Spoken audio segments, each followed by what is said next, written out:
ایران، پاکستان اور ہندوستان سمیت دنیا کے متعدد ملکوں میں آج عید الفطر منائی جا رہی ہے۔ اس موقع پر نماز عید کے انتہائی پرشکوہ اور روح پرور اجتماعات منعقد ہوئے، جن میں لاکھوں کی تعداد میں لوگوں نے شرکت کی اور ایک ماہ کی روزہ داری اور اطاعت کے اختتام پر نماز شکرانہ ادا کی۔ مشہد مقدس میں بارگاہ علی بن موسیٰ رضا علیہ السلام، قم المقدسہ میں حضرت معصومہ سلام اللہ علیہا، شیراز میں حضرت احمد موسیٰ شاہ چراغ اور شہر رے میں حضرت شاہ عبدالعظیم حسنی کے روضوں، نیز دوسرے شہروں میں اہل بیت اطہار علیہ السلام کے دیگر برگزیدہ ہستیوں کے روضوں میں نماز عید کے بڑے بڑے اجتماعات منعقد ہوئے۔ ان اجتماعات میں عالم اسلام کی سربلندی کے لیے خصوصی دعائیں مانگی گئیں۔ خطیبان نماز عید الفطر نے اپنے خطبوں میں توحیدی افکار کے ساتھ ساتھ حالات حاضرہ پر تفصیل سے روشنی ڈالی اور سماج میں اخلاقی قدروں کے فروغ اور سیاسی شعور کی بیداری پر زور دیا۔ پاکستان میں بھی آج عید الفطر انتہائی مذہبی جوش و جذبے کے ساتھ منائی جا رہی ہے۔ اس موقع پر دارالحکومت اسلام آباد، کراچی اور لاہور سمیت پاکستان کے مختلف شہروں میں نماز عید الفطر کے چھوٹے بڑے اجتماعات منعقد ہوئے اور لوگوں نے رب کریم کی بارگاہ میں سجدہ ریزی کے ذریعے عید بندگی کا آغاز کیا۔ ہندوستان میں بھی بڑی تعداد میں مسلمانوں نے نماز عید الفطر کے روح پرور اجتماعات میں شریک ہو کر عید اطاعت و بندگی کا پرشکوہ طریقے سے آغاز کیا اور امت مسلمہ کی فلاح و بہبود کے لیے دعائیں مانگیں۔ ہندوستان میں نماز عید کا سب سے بڑا اجتماع دہلی کی شاہی جامع مسجد میں منعقد ہوا، جس میں کئی ہزار مسلمانوں نے شرکت کی۔ بعد ازاں لوگوں نے گلے مل کر ایک دوسرے کو مبارکباد پیش کی اور مٹھائیاں تقسیم کی گئیں۔ لکھنؤ، ممبئی، بنگلور، حیدرآباد اور کولکتہ وغیرہ میں بھی نماز عید کے روح پرور اجتماعات منعقد کیے گئے۔ عراق میں بھی عید الفطر آج منائی جا رہی ہے اور شہریوں میں بڑا جوش و جذبہ دیکھا جا رہا ہے۔ بارگاہ حسینی میں منعقد ہونے والے نماز عید کے پروقار اجتماع میں کئی لاکھ نمازیوں نے شرکت کی اور بعد ازاں روضہ حسینی کی زیارت کا شرف حاصل کیا۔ نجف اشرف میں مولا متقیان حضرت علی ابن ابی طالب علیہ السلام کے روضہ اطہر میں نماز عید الفطر کا عظیم الشان اجتماع منعقد ہوا اور ہزاروں نمازیوں نے ایک ماہ کی عبادت و بندگی کی توفیق ملنے پر شکر کے سجدے ادا کیے۔ مشرقی بعید اور مغربی ایشیا کے بہت سے ملکوں میں پیر کو عید الفطر منائی گئی تھی۔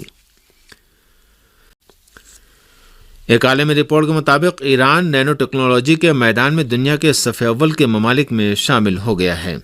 نیوز ایجنسی ایسنا کے مطابق نینو سائنس کی پیداوار کے لحاظ سے ایران کی دنیا کے ٹیکنالوجی اور جدت طرازی کے بایوم 5 بڑے ملکوں میں شمولیت بایوم میدان میں ایران کی کامیابیوں کی بدولت ممکن ہوئی اور عالمی تحقیقات میں بھی اس کی تصدیق کی گئی ہے۔ اس عالمی تحقیق میں ابھرتی ہوئی ٹیکنالوجیوں کے عنوان سے دنیا کے مختلف ملکوں اور سائنسی ٹیکنالوجی کے تحقیقاتی اداروں کا تقابلی جائزہ لیا گیا ہے۔ اس رپورٹ سے نشاندہی ہوتی ہے کہ ایران نینو سائنس کی تیاری میں دنیا کا 5واں ملک ہی نہیں بلکہ 4 دیگر ملکوں کے ساتھ ساتھ ایران بھی ابھرتی ہوئی ٹیکنالوجیوں کی تیاری میں بھرپور کردار ادا کر رہا ہے۔ عالمی معیاروں کے روح سے چین بہت زیادہ فاصلے کے ساتھ اس میدان میں پہلے نمبر پر ہے، جبکہ 4 دیگر ممالک امریکہ، جنوبی کوریا، ہندوستان اور ایران ایک دوسرے سے بہت کم فاصلے کے ساتھ دوسرے، تیسرے، چوتھے اور 5ویں نمبر پر ہیں۔ پاکستان میں وزیراعظم شہباز شریف نے ملک میں شدید ترین معاشی خطرات کی بابت خبردار کیا ہے۔ پاکستان کے وزیراعظم شہباز شریف نے نماز عید الفطر کے بعد جاتی عمرہ میں کارکنوں سے خطاب میں کہا کہ ملک شدید ترین معاشی خطرات میں گھرا ہوا ہے۔ انہوں نے کہا کہ انہیں مشکلات کا اندازہ ہے، مشکلات پر قابو پانا حکومت اور اس کے حصہ داروں کی مشترکہ ذمہ داری ہے۔ شہباز شریف نے کہا کہ اللہ تعالیٰ سے دعا ہے کہ عید ترقی و خوشحالی کا پیغام لے کر آئے۔ ان کا کہنا تھا کہ مشکلات پر قابو پانے کے لیے ہمیں اللہ کی رضا کے ساتھ سخت محنت کرنی ہوگی۔ پاکستان کے وزیراعظم شہباز شریف نے عید الفطر کی مبارکباد پیش کرتے ہوئے کہا کہ یہ قوم کے ایک غالب ہونے اور مل کے مسکرانے کا دن ہے۔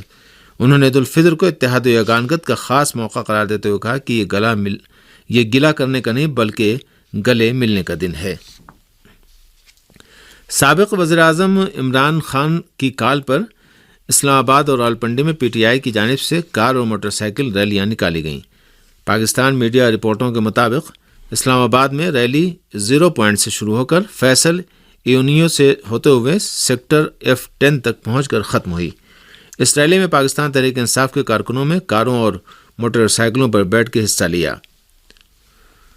احتجاجی کار اور بائیک ریلی میں شریک مظاہرین پی ٹی آئی اور پاکستان کے پرچم لیے ہوئے تھے۔ بتایا گیا کہ اس ریلی کی وجہ سے اسلام آباد کی شاہراہوں پر ٹریفک کی کارروائی متاثر ہوئی۔ راولپنڈی میں بھی عمران خان کی کال پر پاکستان تحریک انصاف کے کارکنوں نے کار اور بائک ریلی نکالی اور چاندنی چوک پر اجتماع کیا۔ ریلی میں شریک افراد نے شہباز شریف کی حکومت کے خلاف نعرے لگائے اور سابق وزیر داخلہ شیخ رشید کے بھتیجے شیخ راشد شفیق کی فوری رہائی کا مطالبہ کیا۔ ہندوستان کے صدر اور وزیر اعظم نے عید الفطر پر اپنے مبارکباد کے پیغام میں ملک میں بھائی چارہ اور قومی یکجہتی مضبوط بنانے کی ضرورت پر زور دیا ہے۔ ہندوستان کے صدر ڈاکٹر رام ناتھ کووند نے منگل کو عید الفطر پر ہندوستانی عوام کو مبارکباد دیتے ہوئے کہا ہے کہ رمضان المبارک کے مقدس مہینے کے بعد منایا جانے والا یہ تہوار معاشرے میں بھائی چارے اور ہم آہنگی کو مضبوط بنانے کا ایک مقدس موقع ہے۔ انہوں نے کہا کہ میں اس مبارک موقع پر اپنے ہم وطنوں خاص طور پر مسلمان بھائیوں اور بہنوں کو مبارکباد پیش کرتا ہوں۔ انہوں نے کہا کہ آئیے ہم سب اس مقدس موقع پر انسانیت کی خدمت اور ضرورت مندوں کی زندگیوں کو بہتر بنانے کا عہد کریں۔ ہندوستان کے وزیر اعظم نریندر مودی نے بھی عید الفطر کے موقع پر اپنے مبارکباد کے پیغام میں ملک میں بھائی چارے اور قومی اتحاد میں توسیع کی خواہش ظاہر کی ہے۔ مسٹر مودی نے جو یورپ کے دورے پر ہیں ٹویٹر پر عید الفطر کی مبارکباد کا پیغام جاری کر کے کہا ہے کہ میں آرزو کرتا ہوں کہ اس مقدس موقع پر ہمارے معاشرے میں اتحاد و بھائی چارے کے جذبے میں اضافہ ہو۔ عید الفطر کے موقع پر ہندوستان کے دیگر رہنماؤں نے بھی مبارکباد کے پیغام جاری کیے ہیں۔ ہندوستان کے زیر انتظام کشمیر کی سبھی سیاسی جماعتوں نے ہندوستان کی مرکزی حکومت سے اپیل کی ہے کہ وہ سخت گیر پالیسی اپنانے کے بجائے مذاکرات کا راستہ اپنائے۔ تفصیلات بتا رہے ہیں سری نگر سے سبت محمد حسن۔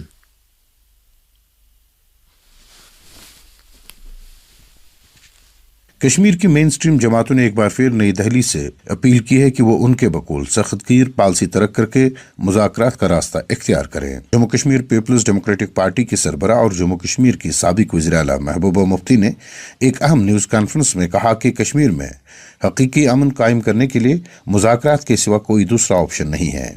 انہوں نے کہا کہ جموں کشمیر میں فی الحال ان کے بقول 10 لاکھ کے قریب فورسز اہلکار موجود ہیں اور سرکاری طور پر یہ بتایا جاتا ہے کہ جموں کشمیر میں 200 کے قریب ملیٹنٹ سرگرم ہیں۔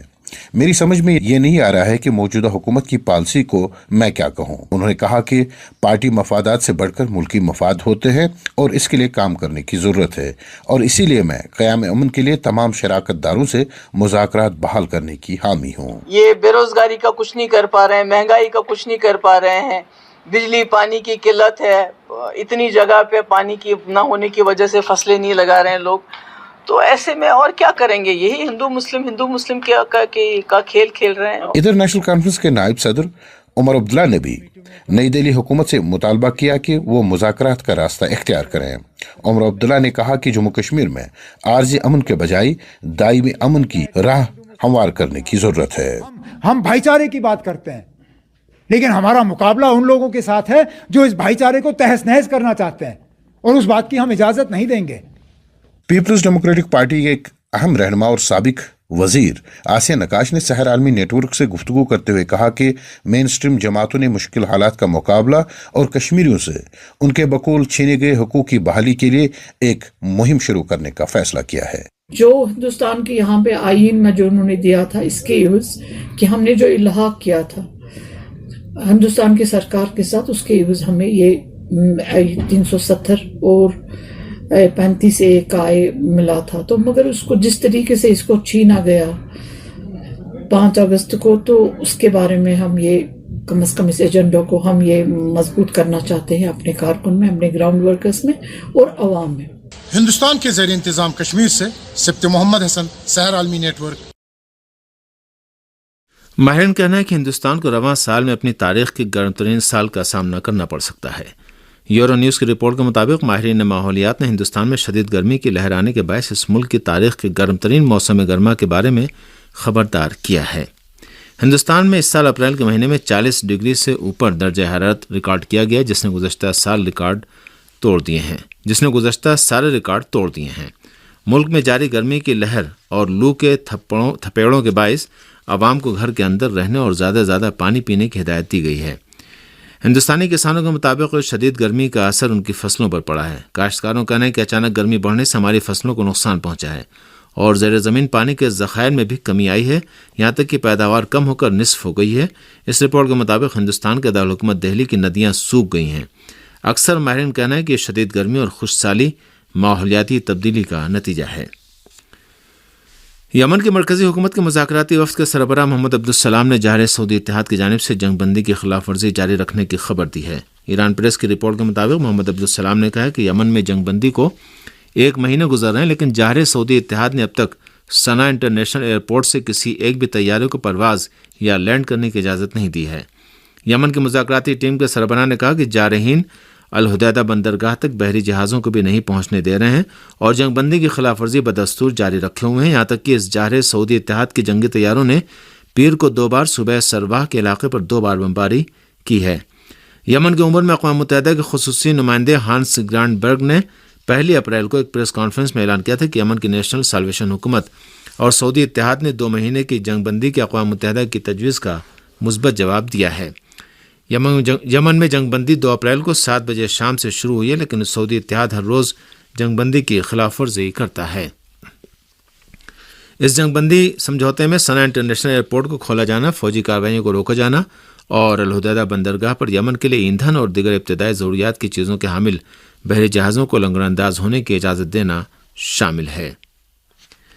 روسی پارلیمنٹ دوما کے اسپیکر نے خبردار کیا ہے کہ یوکرین کو اسلحے کی سپلائی یوکرین کی جھڑپوں میں شدت اور دنیا کو سانحے کی جانب دھکیلنے کا سبب بنے گی۔ ہمارے نمائندے کے مطابق دوما کے اسپیکر ویچسلاو والودین کا کہنا تھا کہ یوکرین کو اسلحہ سپلائی کرنے والے ممالک جنگ کے طول پکڑنے کے اصل ذمہ دار ہیں۔ انہوں نے کہا کہ یہ ممالک یوکرین کی جنگ مزید طول اور شعلہ ور کر کے ساری دنیا کو اس میں گھسیٹنے کی کوشش کر رہے ہیں۔